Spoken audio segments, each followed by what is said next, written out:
there's this idea in self-help books that you can do anything you want or become anyone you want. It's false. And it's the wrong way to think about it anyway.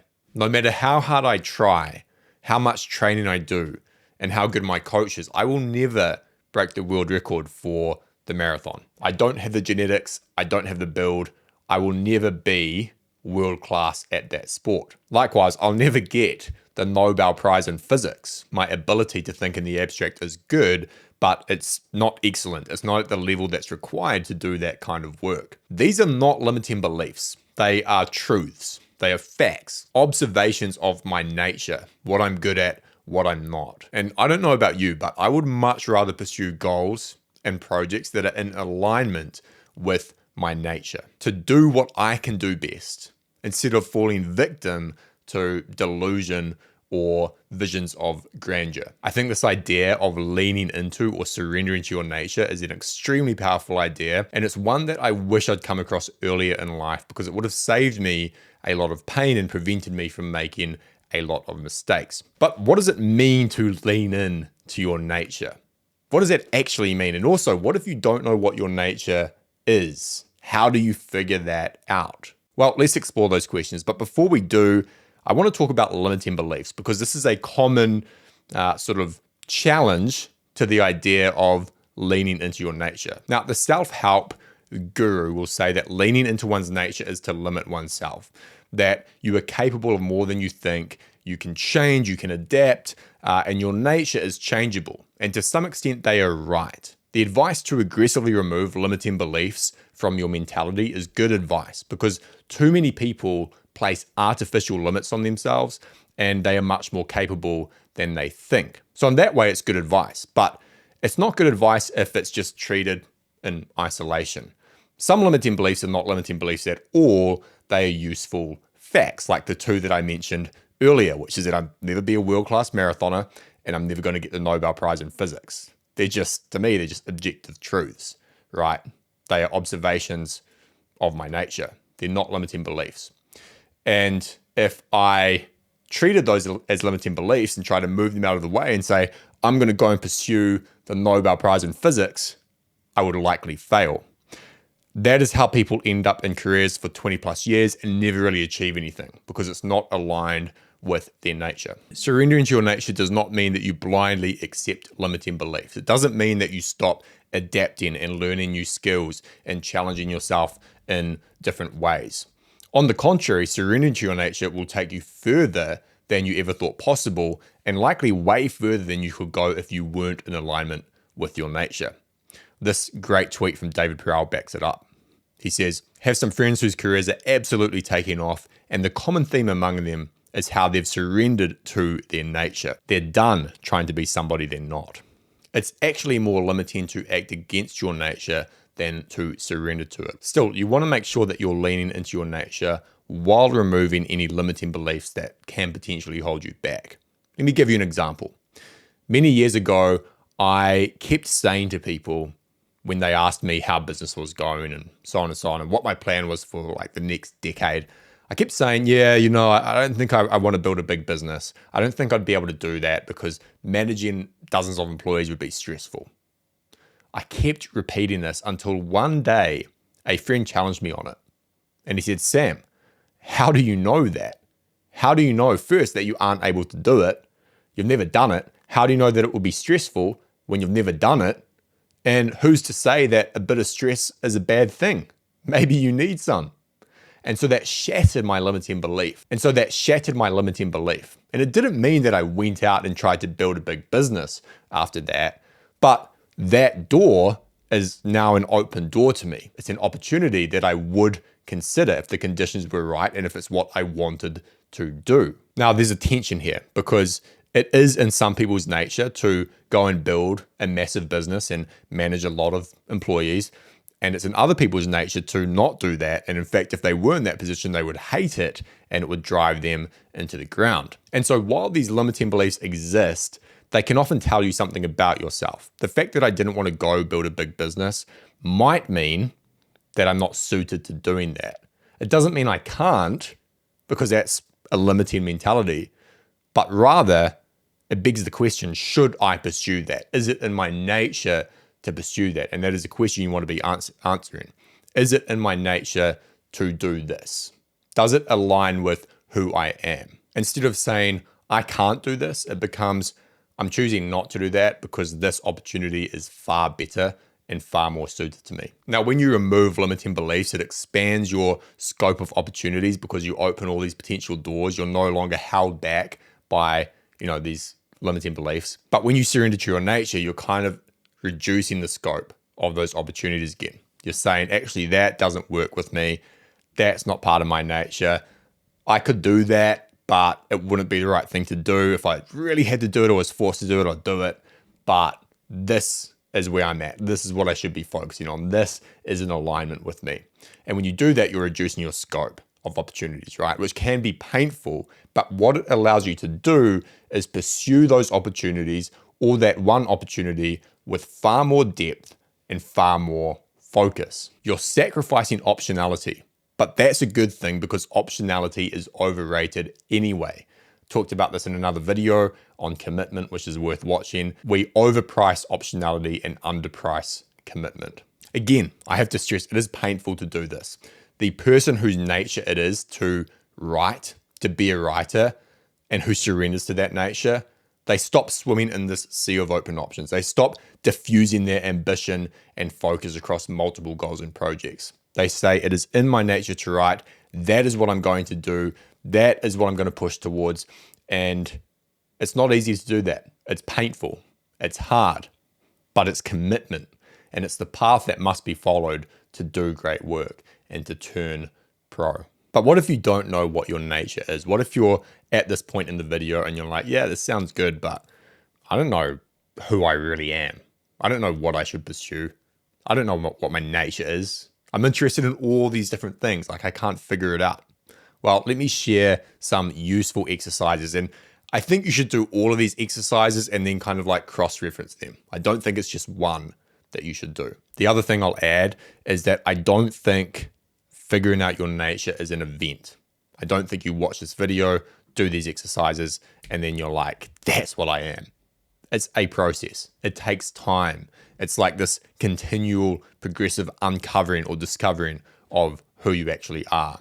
And it's a lifelong thing. The first thing you should do, this is simple, is just to experiment a lot, especially if you're young and you haven't done much. And so you don't have many data points, right? You need to try a lot of different types of work and a lot of different activities to find out what you like and don't like, because otherwise you'll constantly be making assumptions. You might say, oh, I'm not a salesperson, so I could never do that as a job. It's like, well, you haven't tried. Like you haven't put in the effort, so you don't know. You just have to experiment for a couple of months or half a year, get a sales job. Like you need to try these things out. While you're doing this, while you're experimenting, take note of the types of work that get you into a state of flow and make you feel immense satisfaction.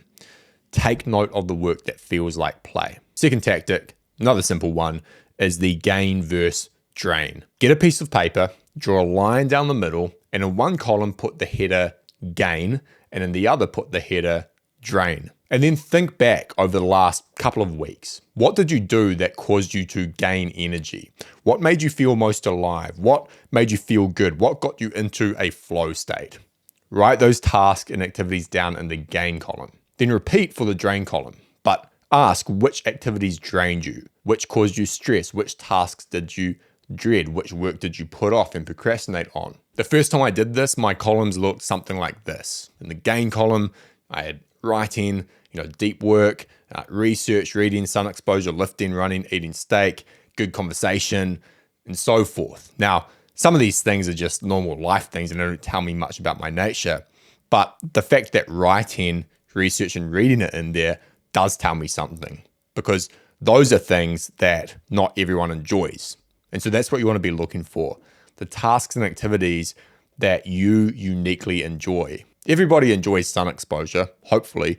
Everyone enjoys good conversation with friends, but not everyone enjoys some of these other things, right? And for the drain exercises, they can also tell you something about your nature. For example, on mine, I had, Zoom calls, client work I shouldn't have taken on, creating processes, SOPs, administrative tasks. Some people like doing that. Some people like sitting down and creating SOPs. I don't. I'm not an operationally minded person. And so it's just not in my nature. Or at least it tells me something about my nature, which is that I'm probably not that type of person.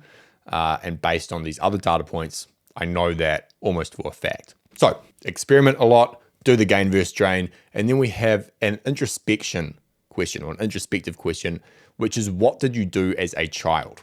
In his book Mastery, Robert Greene talks about this, I believe. He talks about, what you did as a kid is most likely your calling, what you should do.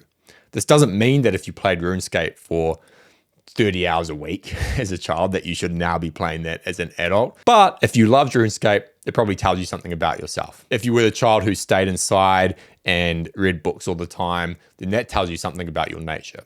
If you were the child playing outside, always trying to build structures and tear things down, then that tells you something about your nature. If you were the child who was extremely social, always wanted to play with others and didn't like being alone, then that tells you something about your nature. One thing you can do if your parents are still around is ask them what you were like as a child. You might be surprised at some of the answers. For me, as a child, I was always trying to figure out how things worked. I would take apart electronic devices. I had no idea what anything did, but I just liked trying to figure it out anyway. I also liked building structures and things outside. I would pretend that I was playing Age of Empires in my backyard. And I also liked writing from a pretty young age. When I look at the work I'm doing now, it incorporates all of these elements. My days and weeks, they consist of research, trying to understand how things work, really trying to drill down on it, specifically in the domain of human performance and personal development and psychology and productivity. Synthesizing that information to create something new, building a business and products in the process, and then using writing as the foundational activity to drive all of it. And so I'm incorporating elements of my nature that I can easily link back to what I was doing when I was a child. Another question to ask yourself is, which video games did you play or do you play? This is a useful question. If you don't play video games at all or you never have, then it doesn't apply to you. But if you have, then it's a good question to ask. For me, I loved role-playing games and strategy and base building games. And when I game nowadays, which is not often, but when I do, I'm almost always playing a base building game or resource management game like Factorio or Satisfactory. Those games are like crack. If you haven't played them, don't, because it'll take up so much of your time. My guess, this is not scientific, but my guess is that what you're drawn towards video game wise tells you something about your nature. If you're the person who plays a resource management game like Factorio or something else, and you've got all these Excel spreadsheets set up to figure out all the maths, then you're probably an engineer or you've got an engineering mindset. And it's probably in your nature to optimize things, improve systems, and so on and so forth. If you love RPG games that have strong storylines, then maybe you're more creative. Maybe your nature is more creative, less sort of quantitative, and so on. This is just a hunch. Again, it's not scientific. Could be completely wrong. You could be like a beast engineer who loves all the quantitative stuff, but you like playing RPG games that have a strong storyline. It's just a hunch, but it's worth asking yourself the question. Final question is to ask yourself, what feels like play to me but work to others? This comes from the Val. Another way to phrase this question is, what do you find easy but others find hard? I'll give you an example. I was talking to a friend a while back who wanted to start making more content. He wanted to write a newsletter, he wanted to do YouTube and so forth. We were talking about the research and the writing process, the act of synthesizing disparate information and turning it into something consumable. And he said, yeah, but man, that's so hard to do. Like, it takes so much effort, that whole research process and organizing the information and so on and so on. And I just said, does it? Feels like play to me, or something along those lines. I said, I love it. It's easy. I like doing it. I look forward to it. And I talked to a few more friends about the same thing. And I realized that that's the work I should be doing. That is in my nature. I can do it better than most people and I enjoy it. So you want to ask yourself, what feels like play to you? And maybe you can't figure that out without asking other people, because you don't always know how hard something is for someone else. When it's easy to you, you just take it for granted. But ask that question, what feels like play to you? What gets you into flow states more than anything else? What do you do in your spare time that feels productive, that isn't just procrastinating, but feels like play to you? For me, it's what I just mentioned. It's reading, it's synthesizing information, it's writing. I can't not do it. If I go too long without it, I start going crazy. It doesn't mean it's always easy. Sometimes I have to force myself to do it, but by and large, it feels like play and it's work that's enjoyable. Now, a final tactic here, which I wasn't sure about including, is personality tests, which I have a bit of a love-hate relationship with, because some people take these personality tests and then they like mold themselves to the outcome, or they use it as an excuse for really shit behavior, where they're like, oh, well, I'm like an Enneagram 8, so I just like challenging people, and that's why I'm a bit of an asshole. And it's like, come on, man, like, no, don't. Just stop it. Anyway, you want to treat personality tests as another data point in the constellation of these data points from the previous questions and the first two tactics, right? They are useful to help you understand your nature better so that you can make better decisions about what you pursue. For example, if you're very low in openness and creativity, then that might say something about the type of work you should pursue. If you're low in agreeableness like me, then maybe working a customer service job is not in your nature, and you should find something that you won't get fired from in the first 2 weeks. Like I said at the start, you should kind of do all of these and then sort of like cross-reference the data points, right? So, for example, your gain and drain list shows that you gain energy from designing and thinking about processes and systems and problems. As a child, you were always trying to figure out how to be more efficient at chores, like washing the dishes. You play a lot of resource management games. Well, you played them when you were younger. When you engage in the type of work that involves systems and processes and thinking in this way, it feels like play to you.